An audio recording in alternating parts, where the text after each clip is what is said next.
to our alliance, and to victory. To our alliance, and to our nations. Salute, salute. May 1945. The war in Europe was over. The guns were silent. Hitler was dead. The Nazi regime had collapsed. In Berlin and along the Elbe River, American soldiers and Russian soldiers were hugging. They were dancing. They were drinking vodka and whiskey together. The world was celebrating. But in the middle of this celebration, there was one man who wasn't smiling. General George S. Patton. While the politicians in Washington and London were cheering for their Soviet allies, Patton was watching them with cold, suspicious eyes. He didn't see allies. He saw the next enemy. He famously said, "We have defeated the wrong enemy." And nowhere was this tension more visible than at a victory banquet hosted by the Russians.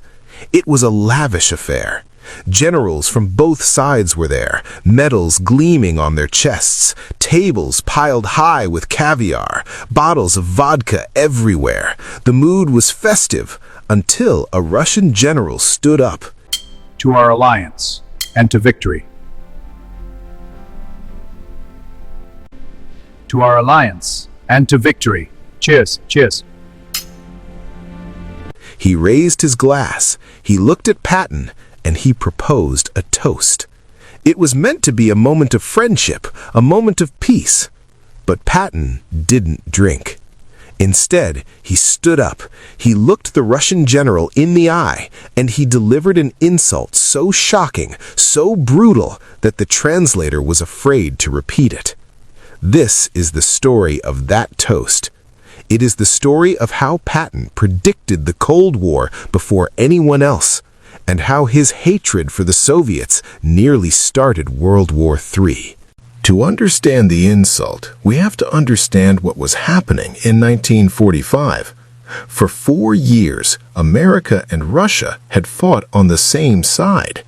But they were never friends. They were just partners of convenience. They shared a common enemy. To our alliance, to our shared future. To our enduring alliance, and to victory.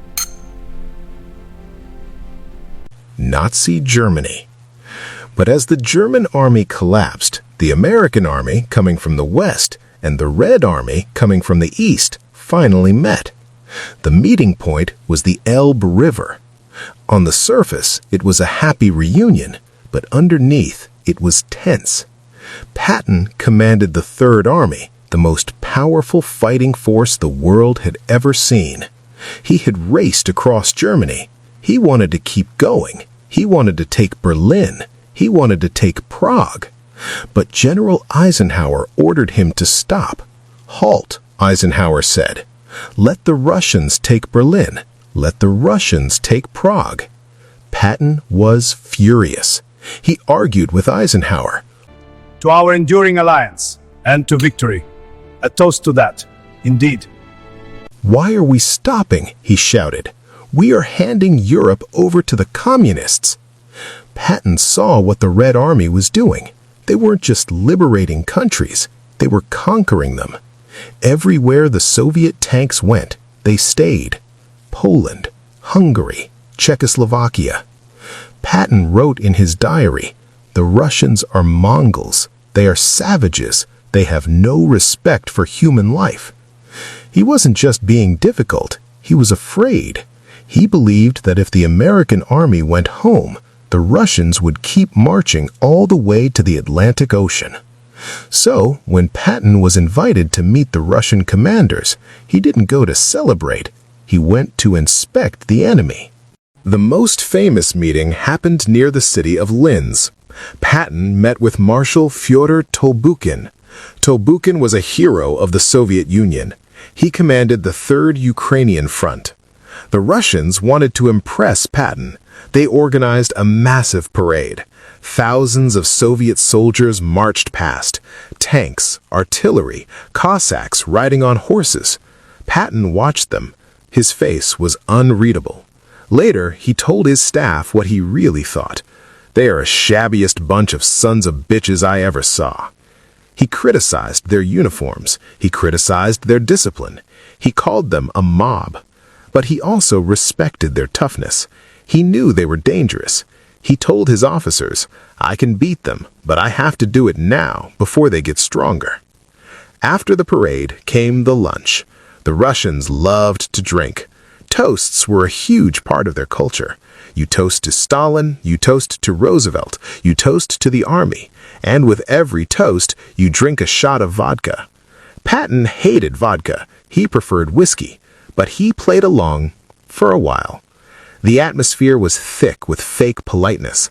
The Russian generals were smiling, but their eyes were cold. They knew Patton hated them, and Patton knew they hated him. They were like two wolves circling each other, waiting for the first bite. Before we get to the moment where Patton nearly started a new war, take a second to subscribe to this channel. History books often leave out the ugly details, but here we tell you the unfiltered truth about the men who shaped our world. Click subscribe now so you never miss a story. Then came the moment. It was at a similar gathering, a high-ranking Russian general. Some sources say it was Zhukov, others say it was a corps commander, but the rank didn't matter. The message did. The Russian general stood up. He held his glass high. The room went quiet. He spoke through an interpreter. He offered a toast to the solidarity of the Allied nations. He looked directly at Patton. He smiled. He waited for Patton to drink. Everyone was looking at George Patton, the supreme commander of the Third Army. Eisenhower was watching. The press was watching. Patton stood up. He didn't pick up his glass. He looked at the Russian general. His face was hard as stone. He spoke clearly so everyone could hear. He said, "I will not drink with you." The room gasped. The translator froze. Refusing a toast in Russian culture is a grave insult. It is like slapping a man in the face. But Patton wasn't finished. He continued, "I will not drink with you or any other Russian son of a bitch." The silence in the room was absolute. You could hear a pin drop. The American officers were terrified. This could cause a diplomatic incident. This could start a war. The translator looked at Patton. His face was pale. He whispered, "General, I cannot tell him that." Patton leaned in. He glared at the translator. "You tell him," Patton growled. "Tell him exactly what I said, word for word." The translator, shaking with fear, turned to the Russian general. He translated the insult. "General Patton says he will not drink with you because you are a son of a bitch." The Americans held their breath. They waited for the Russian general to reach for his gun. They waited for an explosion. But then, something strange happened. The Russian general looked at Patton. He looked at the interpreter. And then he started to laugh. He didn't get angry. He laughed. He slammed his hand on the table. He looked at Patton with a strange kind of respect. He replied, "Tell General Patton that I think he is a son of a bitch too." Patton listened to the translation. A small smile appeared on his lips. The tension broke. Patton picked up his glass. He said, "All right, now that we understand each other, I will drink to that." They drank. One son of a bitch to another. The story of the toast became legendary. Soldiers laughed about it. "Did you hear what old Blood and Guts called the commie?" But for Patton, it wasn't a joke. It was a warning. In the weeks that followed, Patton became more and more vocal. He started telling anyone who would listen, "We need to fight them now." He proposed a plan. He wanted to rearm the German soldiers who had surrendered. He wanted to combine the American Third Army with the remains of the German Wehrmacht and attack the Red Army, drive them out of Eastern Europe, push them back to Moscow. He told his staff, We're gonna have to fight them sooner or later. Why not do it now while our army is intact and we can kick their hind end back into Russia?" He wrote to his wife, "I believe that by taking a strong stand, we can save the world from a tyranny worse than Hitler." But nobody listened. The world was tired of war. The American public wanted their sons to come home. The politicians wanted peace. Eisenhower was horrified by Patton's suggestions. He thought Patton was crazy. "George, stop talking like that," Eisenhower warned him. "The Russians are our allies." Patton shook his head. He told Eisenhower, "Ike, I hate to say this, but if you don't fight them now, you will be fighting them for the next 50 years, and you will lose far more lives." Because of his big mouth and his refusal to be polite to the Russians, Patton was dangerous. The press turned against him. They called him a warmonger. They said he was mentally unstable. Eventually, Eisenhower had no choice. He relieved Patton of his command. He took away the Third Army, the army Patton loved more than his own life. Patton was sent to a desk job, paper shuffling, he called it. It broke his heart. He felt like a prophet who was being punished for telling the truth. He watched as the Iron Curtain fell across Europe, just as he predicted. Poland, Hungary, Czechoslovakia, all swallowed by the Soviet Union. Months later, in December 1945, Patton would die in that mysterious car crash. But his words at that dinner party echoed for decades. Today, historians look back at that moment, and they ask a difficult question. Was Patton right? If the Allies had listened to him, if they had stood up to Stalin in 1945, could the Cold War have been avoided? Could the Korean War, the Vietnam War, be prevented? We will never know.